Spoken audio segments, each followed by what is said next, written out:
हाँ जी दोस्तों, तो कैसे हैं आप लोग। दोस्तों इस वीडियो में हम बात करेंगे कि हम सेकंड सेमेस्टर की प्रिपरेशन कैसे करें। लास्ट 1 मंथ में, 1 महीने में आपको प्रिपरेशन कैसे करनी है, क्योंकि अब अप्रॉक्स 1 मंथ जो है वो आपके एग्जामिनेशन में बच चुका है। तो आपको किस तरीके से तैयारी करनी है, इस वीडियो के अंतर्गत हम आपसे बात करने वाले हैं। सो वीडियो को शुरू से लेकर लास्ट तक ज़रूर देखिएगा। एंड चैनल पर पहली बार आते हैं तो चैनल को ज़रूर सब्सक्राइब कर लीजिए सेकंड सेमेस्टर से रिलेटेड वीडियोस की नोटिफिकेशन सबसे पहले पाने के लिए। तो नमस्कार दोस्तों, मैं हूं रोशन और स्वागत है आप सभी का पांडे जी टेक्निकल में। देखिए, ऐसी बहुत सारी गलतियां हैं जो हमने फर्स्ट सेमेस्टर में की, जिसके कारण हमारे कम मार्क्स आए। जिनके कम मार्क्स आए हैं उनकी बात कर रहे हैं, ठीक है। और अगर आपके अच्छे भी मार्क्स आए हैं तो आप जो है वो कौन कौन से प्रॉपर्टीज़ हैं जो आपने फॉलो की हैं, कौन कौन से टिप्स हैं जो फॉलो किए हैं जिसके कारण आपके फर्स्ट सेमेस्टर में मार्क्स अच्छे हैं, वो उन जो टिप्स है उनको कंटिन्यू करना है ताकि आपको सेकंड सेमेस्टर में भी अच्छे मार्क्स आ पाएँ, ठीक है। तो देखिए, प्रिपरेशन करने के लिए सबसे पहले आपको ज़रूरी होना चाहिए कि आपको सिलेबस पता होना चाहिए, कोई भी एग्ज़ाम हो, ठीक है। ये बात यूपीएससी टॉपर ने भी कही थी, क्योंकि देखिए अभी अगर हम सेकंड सेमेस्टर की बात करें तो बहुत सारे स्टूडेंट्स मैथ में ये कंफ्यूज हैं कि पैराबोला है यानी कि परवलय है, एलिप्स है या फिर अतिपरवलय है, ये सारे हैं कि नहीं हैं, ठीक है, या फिर वृत्त है। तो आपको बता दें दोस्त कि आपके जो सेकंड सेमेस्टर एग्जामिनेशन है उसमें परवलय, अतिपरवलय और दीर्घवृत्त नहीं है। तो ये अगर आप सिलेबस देखेंगे तो आपको पता लगेगा, क्योंकि देखिए इन तीनों चीज़ को पढ़ने के लिए कम से कम आपको रिवीजन करने के लिए या फिर पढ़ने के लिए 10 से 15 दिन जरूर लगेंगे।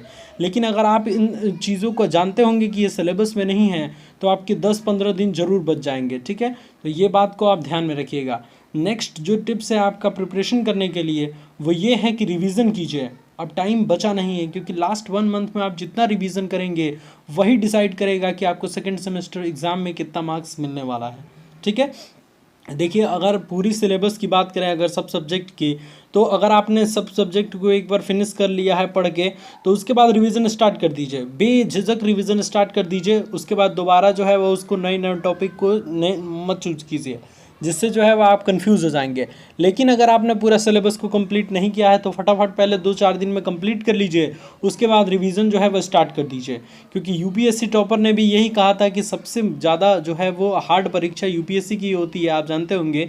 तो उसमें जो टॉप किए थे जो हैं वो उन्होंने ये कहा था कि देखिए, रिवीजन अगर आप मैक्सिमम टाइम करते हैं तो वो आपके रिज़ल्ट पे जो है वो इम्पैक्ट डालता है कि आप कितने बार रिवीजन कर चुके हैं अपने सिलेबस का। तो अगर आप 5 से 6 बार रिवीजन करते हैं तो डेफिनेटली आपके 80% आने से कोई नहीं रोक सकता, क्योंकि आपने उस चीज़ को 5 से 6 बार पढ़ा है। नेक्स्ट जो चीज़ें हमको ध्यान में रखनी है कि देखिए, हम अगर मैकेनिक्स मान लीजिए पढ़ते हैं तो हम एक टॉपिक अगर मान लीजिए पढ़े लीवर सुरक्षा वाल्व, लीवर सेफ्टी वाल्व, ठीक है, और उसके बाद से हम तुरंत मैथमेटिक्स स्टार्ट कर देते हैं, उसके बाद तुरंत अप्लाइड फिजिक्स स्टार्ट कर देते हैं। जी नहीं, ऐसा आपको नहीं करना है।